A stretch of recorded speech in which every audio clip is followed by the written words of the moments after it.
Hello, my name is Brad. This is my skills video for sterile technique and wound care.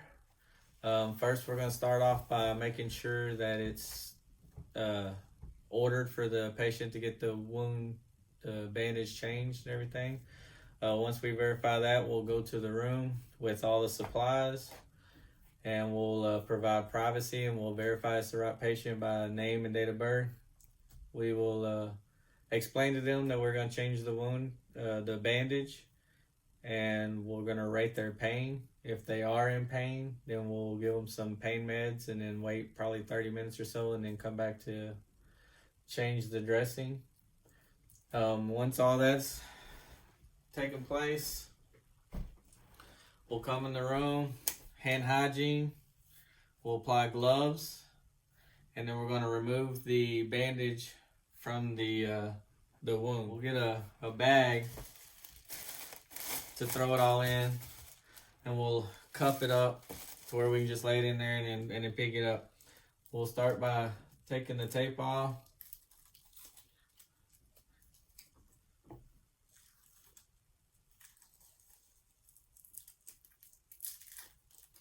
And we'll take it off and we'll inspect it and see how much drainage, any smell, color, odor, anything that might be important to the healing of the wound. And we'll throw it in the trash. And then we're going to peel it off, not allowing the patient to see. And then we're going to inspect that also and see how much drainage has come from the wound. Once we've done that, now we're going to go clean our hands and apply new gloves, because we're going to assess the wound and make sure it's healing, make sure the new tissue is growing, make sure there's not too much drainage, and that way we can keep track and document the healing process of the wound. Once it's assessed and everything, we'll wash our hands again, and then we're going to create our sterile field for cleaning the wound. We'll get our kit and we'll open it away from us, like so. On top is our gloves, which we'll go ahead and apply. We want to make sure we open them without touching the gloves. With our dominant hand, we're going to grab the cuff of the right glove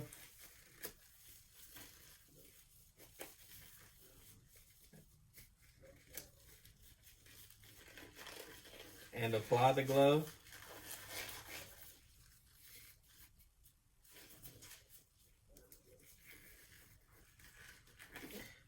By only grabbing the cuff, and then with the sterile glove, we're going to grab the other one with our fingers up underneath the cuff, making sure this hand only touches the inside of the glove.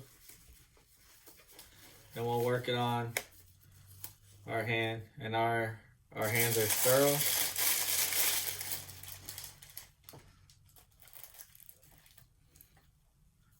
We're going to grab our cloth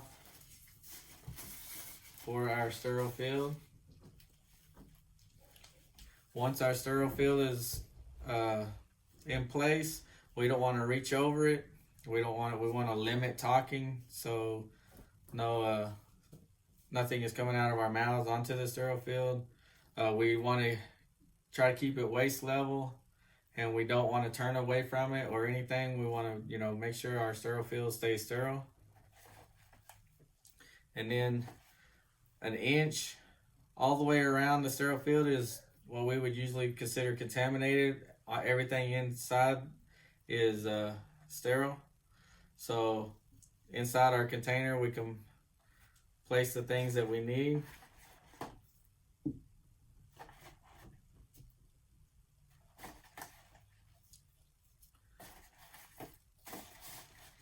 And we'll get our gauze. We'll put it inside the bucket, and then we're going to open up our solution and soak the gauze, because that's what we're going to use to clean the wound.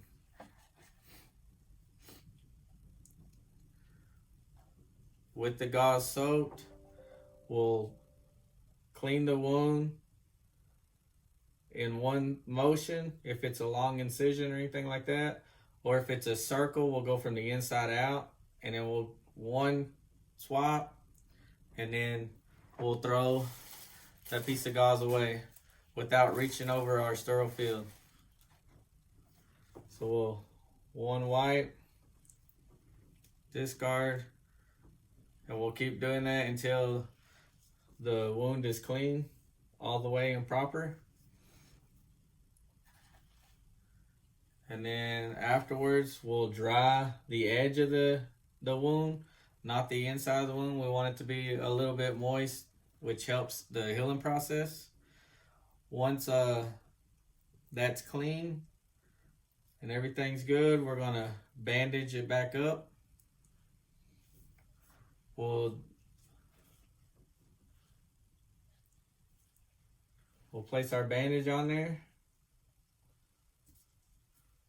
and then we'll cover it, and then we'll get our tape.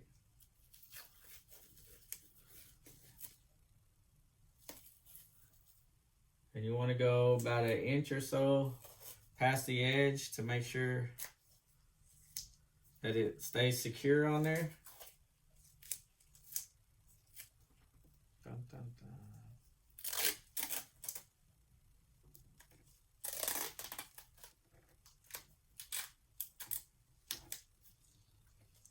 And if it's on a joint or anything, you want to make sure that you bandage it over the joint to keep the bandage down onto the wound.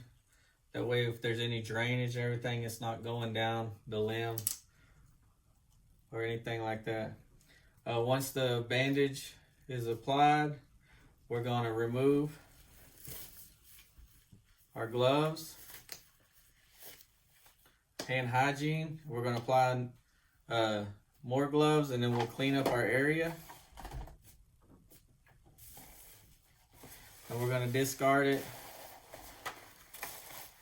into our biohazard bag to be disposed of properly. After that, we'll document when we assess the wound, we'll document that the new bandage was taken on. We'll get a marker. We'll initial date and the time it was put on. That way we can keep track of the dressing changes. And that's it. Make sure it's documented, and then we'll reassess the patient for pain. And that's it.